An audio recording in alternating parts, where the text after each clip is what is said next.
You're wearing your sweatshirt or your t-shirt and someone says to you, hey, what is Terry versus Ohio? And you say, Terry versus Ohio completely and utterly strips us away our Fourth Amendment. The Fourth Amendment is probably one of the most important amendments for the standards of liberty and freedom that we have in the United States of America. And you know that because right away when you read it, it says the Fourth Amendment is the right of the people. So that's what it says right there. The Fourth Amendment is the right of the people. And so in the very beginning, it says to be secure in your person, houses, papers, and effects against unreasonable searches and seizures shall not be violated. Terry versus Ohio decimates this in every single way. You don't have a right to be secure in your person because the cop can grab you and detain you and put you in handcuffs. And handcuffs are torture, as we learned. You don't have a right to be secure in your houses because Terry versus Ohio extends the stare decisis of Terry versus Ohio. Terry here, this one, Terry versus Ohio, extends into the 1995 case of Wilson versus Arkansas. And in Wilson versus Arkansas, it says cops cannot no-knock raid your home unless it's in the name of officer safety, and then they can no-knock raid your home. If they think that maybe you might be bad, then for officer safety reasons, they can no-knock raid you in your house. So that's what Terry does. And so, whoops, sorry about that. And so now, I'm sorry, we're on the Fourth Amendment. That's where we were. So now you can't be secure in your houses, and then what about your papers? Of course they can get into your papers. Anything they can see, they can look at. And then your effects are your dog, but they can shoot your dog now. Your effects are your cell phone, and if your cell phone isn't locked, they can get into your cell phone. This is all because of Terry versus Ohio. This is all because of Terry versus Ohio.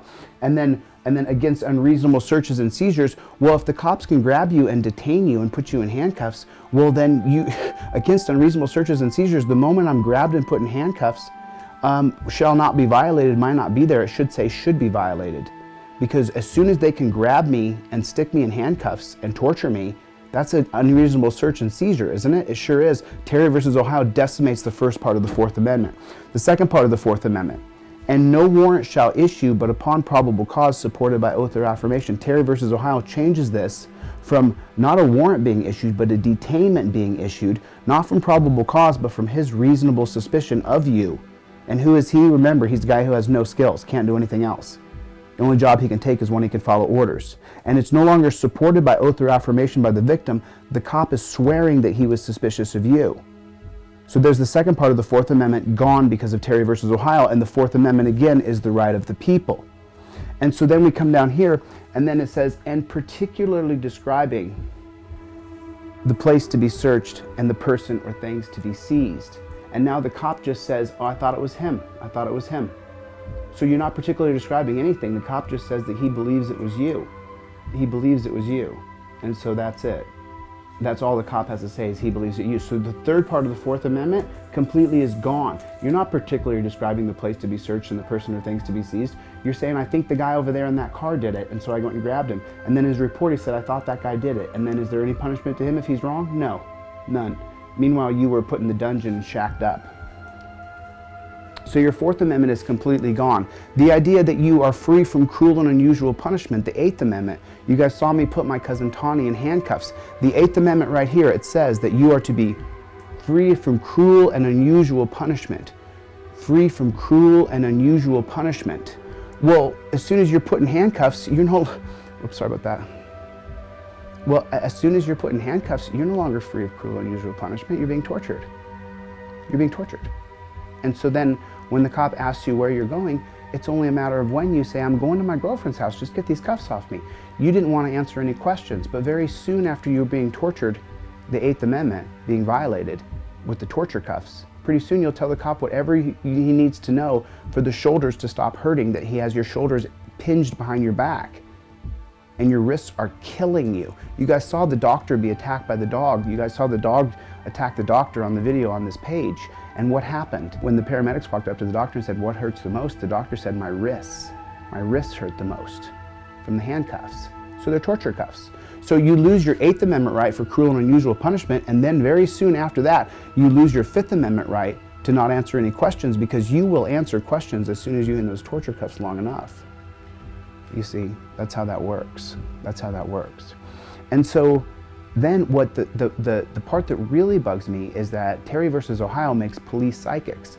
Because remember, we dropped the idea of a warrant shall be issued upon probable cause supported by oath or affirmation, and we replaced that with a cop being reasonable suspicious. In O'Douglas's dissent, he wrote that you're giving a police officer the same power as a magistrate on the street. That's what William O. Douglas wrote in his dissent, 8-1. He dissented in Terry. And so what Terry does is it allows a cop to be suspicious of you and detain you without probable cause. So it makes a cop psychic. The 3 ways the cop can stop you. Number 1, if you've just committed a crime. Number 2, if you're in the act of committing a crime. But number 3 is if the cop believes that you are about to commit a crime. So that makes police psychic. That makes cops psychic. Do you think police are psychic? So far you guys have seen me break these guys down live. They're not psychic. Those people are not psychic. They're not very smart. They don't even know the laws that I'm teaching you now. When you answer the questions to people, when you're wearing this shirt and they say, Terry, ask me about it, and you break down how it breaks away your 8th Amendment right from cruel and unusual punishment, my friend, you're teaching someone else you are a hero. You are a hero. That when you teach them that handcuffs are torture cuffs, and that you're allowed to detain or torture someone with handcuffs based on Terry versus Ohio, you're a hero. You're doing the world a good service. Thank you. Appreciate that. Teach more people. Teach the kids. So then let's keep going down the line. What about your 6th Amendment right to face your accuser? You have a 6th Amendment right if someone says you committed a crime against them, which connects to the 4th Amendment, again, supported by oath or affirmation. So the 6th Amendment means you have a right to face your accuser. Well, so what does that mean exactly? That means that the person who's accused you of robbing their house you get to face that person, and they have to say that that person right there robbed my house. Well, the 6th Amendment just says that the cop can say that he thinks you were the guy that robbed the house and arrest you based on reasonable suspicion that you robbed the house. So there's no guy in a car pulling around in a van with black windows and looking out to see if it's you. They don't have to do that. They can just arrest you. The cop's reasonably suspicious of you. So the cop is the accuser. He's the accuser of you. And now we'll bring the witness to court after you're in jail, and the guy gets to the court and he goes, that's not him. That guy was Mexican. That guy's not Mexican. The guy I'm talking about was Mexican. Oh, it's not him? No, it's not him. Well, sorry about arresting you. I'm not kidding. This happens all the time. This is normal. This is normal behavior. 100% normal behavior. So you don't have a 6th Amendment right. You have no 6th Amendment right to face your accuser at all whatsoever. At all whatsoever. Now listen, the 7th Amendment says that you have a right to a jury trial if you do more than $25 worth of damage. So if in 1776, $25 worth of damage is probably what, $500, $1,000 today, right? So you have a jury trial based on if you do $25 more of thievery or of damaging a door or whatever you do wrong. Well, Terry versus Ohio, it doesn't matter. You don't need $25 worth of damage. You can just have broken the law and the cop can arrest you on his suspicion. So you don't have a 7th Amendment right for a jury trial for $25 because let me just tell you something. The moment that you get arrested, your ride has begun. And you're going to know what I'm talking about when they walk you into a room and drop all your clothes. Yeah. And then people look up your backside. Yeah. And make comments about your body. Yeah. You'll find out. It only takes one time for it to happen to you, and you're just like me. But you know what? You'll have to find that out on your own. And call me when it does, because I'm more than willing to help you. So you don't have a First Amendment right to liberty. You don't have a right to speech, because if you talk, the cop can say that you're obstructing justice. Your First Amendment right to speech, gone. You don't have that. You don't have that right. What about the press? Auditors will tell you, do you have the right to film cops? No, they'll arrest you. Cops can arrest you. You're obstructing justice. They're arresting you on reasonable suspicion that you're obstructing justice. And now it's up to the DA to decide if you're going to press charges. But like I just said, the ride to the dungeon for you has begun. The torture begins immediately with the cuffs. And then you're going to go behind the wall where those dirty rat pig monsters are even worse than the pig monsters who arrested you. But they're nice guys. They're just doing a job. You shouldn't have got arrested. You shouldn't have been filming them. What's wrong with you for wanting to film police in their active duties? So then you don't have a First Amendment right to speech. You have a First Amendment right to the press.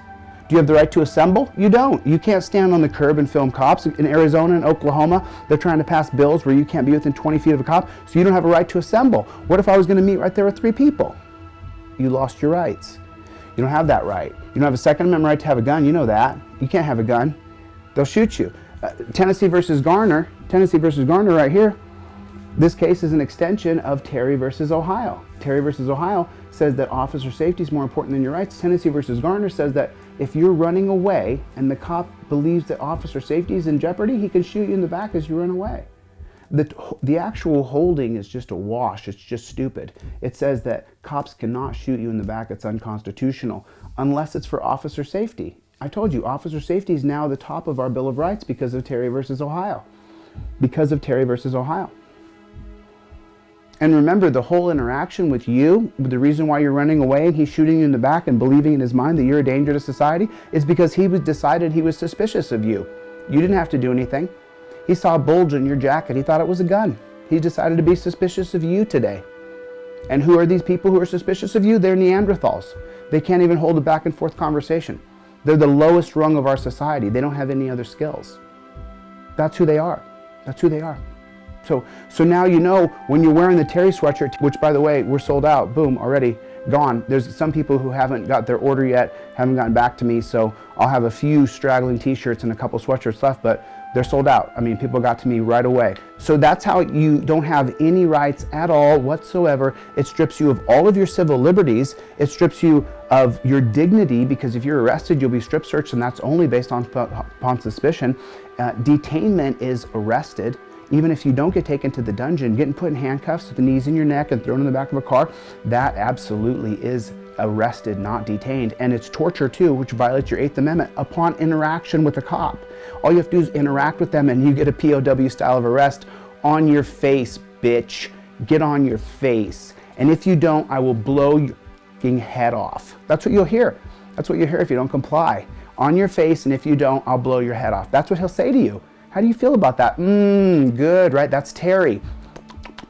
That's Terry versus Ohio. When you say yes, ask me about it. Terry versus Ohio is absolute tyranny in our country. This is the tyranny of our country, Terry versus Ohio. Now, let me ask you a question. Can the cops violate your First Amendment right with qualified immunity? No. Can the cops violate your Second Amendment right because of qualified immunity? The qualified immunity case is the 1967 case of Pearson versus Ray. It's based on racism, by the way. But the point is that qualified immunity, it doesn't take away your Second Amendment. It doesn't take away your Fourth Amendment. Qualified immunity doesn't. Nope, it doesn't. Nope. And it doesn't take away your Fifth Amendment, your right to remain silent. Qualified immunity doesn't do that. You can be as quiet as you want as the cop is beating you or killing you. It doesn't take away your Fifth Amendment right. It doesn't take away your Sixth Amendment right to face your accuser. Nope, qualified immunity doesn't do that. Unless you can't face the accuser who's the cop in court. And then it kind of does. And it doesn't take away your Seventh Amendment right for a $25 trial. If you commit more than $25 worth of damage. And qualified immunity also doesn't take away your 8th Amendment right to, well, no, this is the one amendment that qualified immunity and Terry versus Ohio are equal, but on every other front, qualified immunity and Terry versus Ohio are night and day. Terry versus Ohio is the #1 problem in our country, and you need to get your mantra straight. I know you were told something, and you beat it into your head, qualified immunity is the worst, qualified immunity is the worst, right? But it's Terry. Terry by like a mile. If it was a 1.5 mile race, it was Terry by a mile, 1.5 miles, 1.25 miles. I'm just telling you, just so you know, because you get this mantra in your head because you've heard it for so long and you've repeated it for so long, so pretty soon you start to believe it's truth, and you know what I'm talking about with the lie that you told, right? I'm guilty of it myself. Jordan Peterson said the #1 problem he has is not lying. Jordan Peterson is the #1 clinical psychologist in the world, like it or not, he is. And so then when you face that truth and you realize, oh man, how many of your lies do you believe? How many bullshit lies have you told where you start to believe your lie? You've done it. It's a human trait. And then you grow up and you're like, oh my God, people are gonna find out I was lying, and you're screwed. And so you either grow out of it or you don't. But even Jordan Peterson faces it every single day. So it is what it is. It is what it is. Hey, Breaking the Flaw, did you get your t-shirt information to me? I just saw him pop up. I didn't want to break fourth wall because I just wanted to get this lecture out about Terry versus Ohio and then cut it off so that it can be something come out tomorrow morning for you guys. But I want people who ordered these t-shirts and sweatshirts to be able to answer the question. When someone says, what is Terry versus Ohio? I just listed it for you. I did it twice because the first time I was just getting warmed up, and as you know, it takes me a minute. Right? Terry versus Ohio made the prison population take off. 1968, we got 350,000 people in prison. Today, 2.5 million people, and over 7.5 million people have gone to prison, mostly because of Terry versus Ohio. Mostly because of Terry.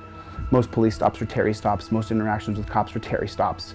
When a cop says, let me see some ID, and you haven't broken the law, that's a Terry stop. That's a Terry stop. When a cop says, hey, what are you doing? What's your name? That's a Terry stop. That's a Terry stop. When the cop grabbed Eric Garner on the side of the street and said, I think you're selling Lucy cigarettes, that was a Terry stop.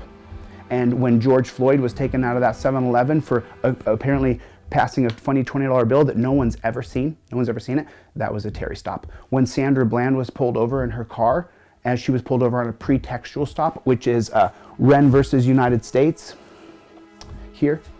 So when Sandra Bland was pulled over, she was pulled over because of Wren versus the United States. And Wren versus the United States is, of course, an extension of Terry versus Ohio. You can't have Wren without Terry, because Terry is the jurisprudence, the stare decisis of Wren versus United States. When you break down Terry and you take this off the map, Wren versus United States falls.